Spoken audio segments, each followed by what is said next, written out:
يوجد في جسم الإنسان أعضاء كثيرة مثل العين والأذن واللسان والقلب. Que signifie cette phrase en français? C'est ce qu'on va voir dans cette vidéo. Alors voici le sommaire. On va d'abord voir le vocabulaire dans cette phrase. Ensuite, on va parler des cas du nom en arabe. On va faire ensuite une petite analyse grammaticale de la phrase. On va voir en résumé les règles de grammaire qu'on aura vues dans cette phrase. Et pour terminer, on va corriger premièrement l'exercice de la vidéo précédente. Et on va voir un nouvel exercice qui sera corrigé dans la vidéo suivante. Alors dans la phrase يوجد في جسم الإنسان أعضاء كثيرة مثل العين والأذن واللسان والقلب, on trouve les mots suivants. يوجد, qui est le verbe exister ou trouver, sous la forme passive. C'est-à-dire que premièrement, on traduirait ce verbe par est trouvé ou existe.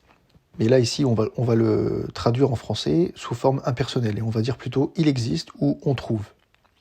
Fi, c'est la préposition qui signifie dans. Jismun, c'est un corps.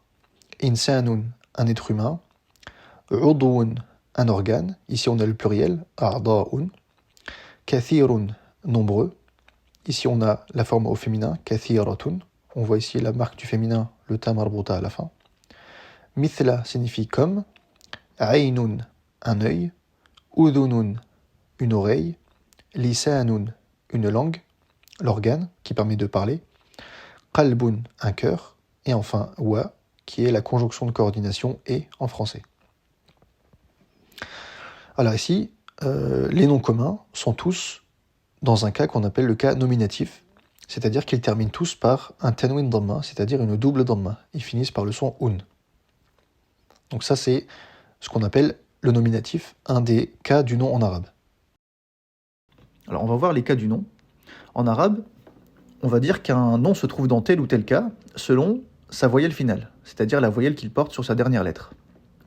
Lorsqu'un nom termine par une dhamma ou une double dhamma, c'est-à-dire un tanwin dhamma s'il est indéterminé, on dit qu'il est au nominatif. En arabe, on dit que ce mot est marfou'a. Lorsqu'il est à l'accusatif, c'est-à-dire que sa dernière voyelle, la voyelle que porte sa dernière lettre est une fatha ou une double fatha, donc un tanwin fatha, on dit qu'il est à l'accusatif, donc, et on dit en arabe que le mot est mansoub. Et enfin, lorsqu'un mot termine avec, sur sa dernière lettre, une kasra, ou une double kasra, donc un tanwin kasra, on dit que ce mot est au génitif, et en arabe, on dit qu'il est majrour. Alors, ce qu'il faut retenir, c'est les situations de base dans lesquelles un nom se trouve au nominatif, à l'accusatif ou au génitif. Pour le nominatif, c'est le cas par défaut, donc c'est ce que je viens de dire tout à l'heure en référence au vocabulaire. Lorsqu'on présente un nom de manière isolée, ou que dans une phrase, aucun verbe n'est présent pour modifier le cas du nom, eh bien, il est au nominatif, par défaut. Et dans une phrase, d'un point de vue grammatical, ça va être le sujet du verbe. Le sujet d'un verbe, sauf s'il est modifié, bien sûr, eh bien, il va se trouver au nominatif et donc il va terminer par une dhamma.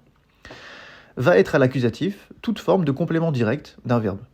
Dans une phrase, lorsqu'on complète un verbe de manière directe, eh bien, ce mot-ci qui complète le verbe, sur la manière dont il est fait, par exemple, ou sur l'objet qui subit le verbe, eh bien, tous ces objets-là vont être à l'accusatif, ils vont terminer par une fatha. Et enfin, pour le cas génitif, ça va être les compléments indirects, c'est-à-dire lorsque l'objet est séparé du verbe par une préposition, par exemple.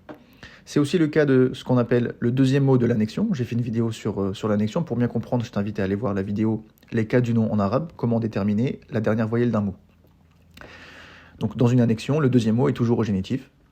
Et enfin, est au génitif tout mot qui suit une préposition. Donc une préposition en arabe, c'est ce qu'on appelle harfu jar, c'est-à-dire une particule qui va induire un génitif. Alors que signifie cette phrase? Yujadu fi jismil insani. Il existe dans le corps humain a'da'un kathiratun, de nombreux organes, mithla al-'ayni, tels que l'œil, wal udhuni, l'oreille, wal lisani, la langue, wal qalbi, et le cœur. Donc yujadu, il existe, où on trouve fi, dans, jismil insan, le corps de l'être humain, donc le corps humain, a'da'un, donc les organes au pluriel, kathiratun, nombreux, mithla, comme, al-ayn, l'œil, wal udhuni, et l'oreille, wal lisani, et la langue, wal qalbi, et le cœur. Donc là, on remarque que En arabe, on a ajouté à chaque fois le wa pour ajouter un élément. Là où en français, on sépare les éléments qu'on énumère par une virgule et on met un et seulement à la fin. Et bien en arabe, ce et qu'on a traduit pour wa, il apparaît à chaque énumération. Alors maintenant, pour l'analyse grammaticale, donc comme d'habitude, on va mettre en jaune les mots qui vont induire un génitif, c'est-à-dire que les mots qui viennent après les mots en jaune sont au génitif et donc terminent par une kasra. Et en bleu, les verbes. Donc ici, on trouve en bleu le verbe yujadu, qui est la voix passive, pour dire que ce qu'on va dire ensuite, c'est ce qui existe ou c'est ce qu'on trouve, c'est ce qui est trouvé.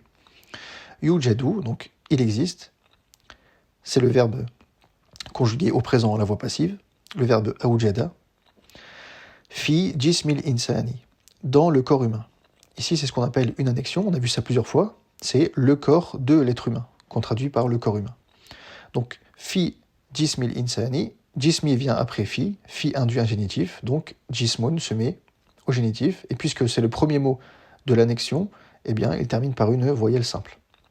Et al-insani, il est au génitif, pourquoi ? Parce que c'est le deuxième mot dans l'annexion, jismil insani, le corps de l'être humain. Qu'est-ce qu'on trouve dans le corps humain ? A'dha'un kathiratun, des organes nombreux.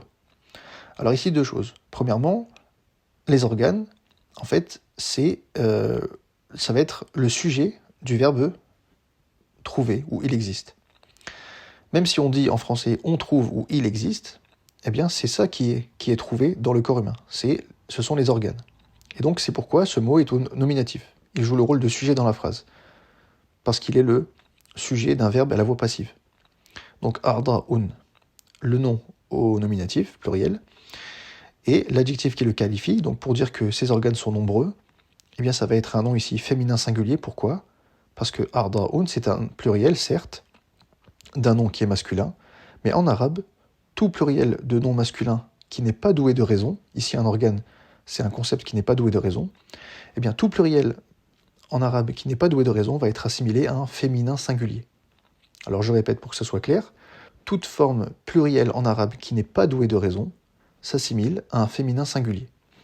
C'est pourquoi l'adjectif qui vient qualifier les organes, c'est kathiratun, c'est-à-dire nombreuse au singulier. Et donc, comme c'est l'adjectif qui qualifie les organes, il se trouve dans le même cas. On a a'dha'un au nominatif, on va avoir kathiratun au nominatif également. Donc, on trouve dans le corps humain de nombreux organes. Mithla, comme, il est mis en jaune, car mithla induit un génitif, et donc tous les mots qui vont venir après comme, dans la phrase, donc ici on a traduit par tel que, c'est une autre manière de dire comme, et bien tous ces mots qui vont suivre mithla vont être au génitif. Donc pour dire tel que l'œil ou comme l'œil, on va dire mithla al-aini, le mot est au génitif, il termine par une kasara. De même, on ajoute un élément, donc on ajoute le wa, qui est l'équivalent du et, ou la virgule. En arabe, on ajoute autant de wa que d'éléments à ajouter. C'est pas seulement avant le dernier comme en français. Donc, al-udhunu, c'était l'oreille, wa al-udhuni, puisque c'est sous-entendu, wa mithla al-udhuni, tel que l'œil, mais aussi tel que l'oreille, tel que la langue, tel que le cœur. Donc ici, ce mot est en quelque sorte distribué à tous ceux qui suivent. C'est pourquoi tous ces mots ici sont au génitif. Wal udhuni, wal lisani, wal qalbi. Alors qu'est-ce qu'on a vu comme règle dans cette phrase ? Premièrement, le mot qui suit mithla est au génitif.